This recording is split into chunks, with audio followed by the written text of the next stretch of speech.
Shri R ബാലകൃഷ്ണപിള്ളയാണ്. അദ്ദേഹം പറഞ്ഞത്, എനിക്ക് എൻ്റെ ഭാര്യയെ സംശയമില്ലാത്തത് കൊണ്ട് മാത്രം ശ്രീ കെ ബി ഗണേഷ് കുമാർ എൻ്റെ മകനാണെന്ന് ഞാൻ വിശ്വസിക്കുന്നു എന്ന് പറഞ്ഞിട്ടുള്ള കമൻറ്റിലേക്കൊന്നും ഞാൻ പോകുന്നില്ല. അത്ര അഗ്രസീവാകാൻ ഞാൻ ഉദ്ദേശിക്കുന്നില്ല.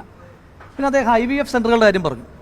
IVF സെൻ്ററുകൾ ഏറ്റവും ശക്തമായി പ്രവർത്തിക്കുന്നത് പത്തനാപുരത്താണ് എന്ന് ചില അനുഭവസ്ഥർ തന്നെ നിങ്ങളെപ്പോലുള്ള മാധ്യമങ്ങളിലൂടെയൊക്കെ പറഞ്ഞിട്ടുള്ള കാര്യമൊക്കെ നമുക്ക് എല്ലാവർക്കും അറിയാം. ഇവിടെ ഇപ്പോൾ അതൊന്നുമല്ലല്ലോ വിഷയം. എത്ര ഗൗരവതരമായ വിഷയമാണ്. ശ്രീ കെ ബി ഗണേഷ് കുമാർ എന്ന് പറയുന്നത് മറ്റാരെയും പോലെയല്ല. സാധാരണ ഒരാളെ 3 പേരടിക്കുക, ആ 3 പേരടിച്ചതിൻ്റെ 3 പാടുണ്ടാവുക എന്ന് കേട്ടിട്ടുണ്ട് നമ്മൾ. പക്ഷേ ശ്രീ കെ ബി ഗണേഷ് കുമാറിൻ്റെ ചരിത്രം എന്താണ്? ഒരൊറ്റ അടിയിലെ ഒരു പാടിന് 3 അവകാശികൾ ഉണ്ടായ ആളാണ് ശ്രീ കെ ബി ഗണേഷ് കുമാർ. ഇതൊക്കെ കേരളീയ പൊതുസമൂഹത്തിന് നല്ല ബോധ്യമുണ്ട്. ഇപ്പം സംഭവിച്ചുകൊണ്ടിരിക്കുന്നത്, ശ്രീ ഉമ്മൻചാണ്ടി എന്ന് പറയുന്ന മനുഷ്യൻ്റെ മനസ്സ് എപ്പോഴെങ്കിലും വേദനിച്ചിട്ടുണ്ടെങ്കിൽ അതിൻ്റെ കൂലിയാണ് എന്ന് ശ്രീ കെ ബി ഗണേഷ് കുമാർ മനസ്സിലാക്കുക നന്നായിരിക്കും. ഇനി ഗൗരവതരമായ ചോദ്യമുള്ളത്, ഈ സംസ്ഥാനം ഭരിക്കുന്ന സംസ്ഥാന സർക്കാർ ഒരു മെയിലിലൂടെ ഊരും പേരുമില്ലാത്ത, ആരുടേതാണെന്ന് പോലും അറിയാത്ത മെയിലിലൂടെ SIT രൂപീകരിച്ച് അന്വേഷണം നടത്തി ഒരു ഹോട്ടൽ വളഞ്ഞ് ജനപ്രതിനിധിയെ അറസ്റ്റ് ചെയ്യാൻ താല്പര്യപ്പെടുന്ന കേരള പോലീസിന് നേതൃത്വം കൊടുക്കുന്ന കേരളത്തിന്റെ മുഖ്യമന്ത്രി ശ്രീ പിണറായി വിജയനോട് ചോദിക്കാനായിട്ടുള്ളത്, അങ്ങയുടെ ക്ലിഫ് ഹൗസിനോട് വളരെ അടുത്ത് താമസിക്കുന്ന ശ്രീ കെ ബി ഗണേഷ് കുമാറിനെ അറസ്റ്റ് ചെയ്യാൻ അങ്ങയുടെ പോലീസ് എപ്പോഴാണ് പുറപ്പെടുക? എപ്പോഴാണ് ആ മന്ത്രിയുടെ രാജി ചോദിച്ചു വാങ്ങിച്ചതിന് ശേഷം കസേരയിലേക്ക് ചമറഞ്ഞിരുന്നിട്ട് കപ്പിൽ ചായ കുടിക്കുക എന്നൊക്കെ അറിയാൻ കേരളത്തിലെ ജനങ്ങൾക്ക് താല്പര്യമുണ്ട്.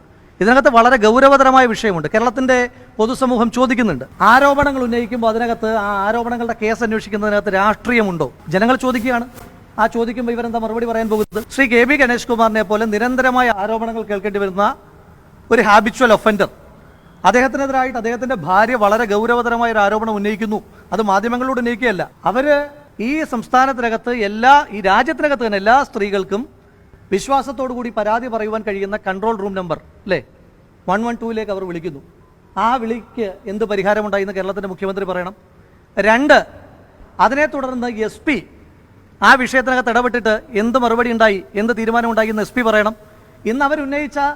ഇന്ന് ശ്രീ കെ ബി ഗണേഷ് കുമാറിന്റെ ജീവിത പങ്കാളിയായ അതിജീവിത ഗാർഹിക പീഡനങ്ങൾ നിരവധി തവണ ഏറ്റുവാങ്ങേണ്ടി വന്ന അതിജീവിത പറഞ്ഞ ഏറ്റവും പ്രധാനപ്പെട്ട വസ്തുതയുണ്ട്. എന്താണ് അവർ പറഞ്ഞത്?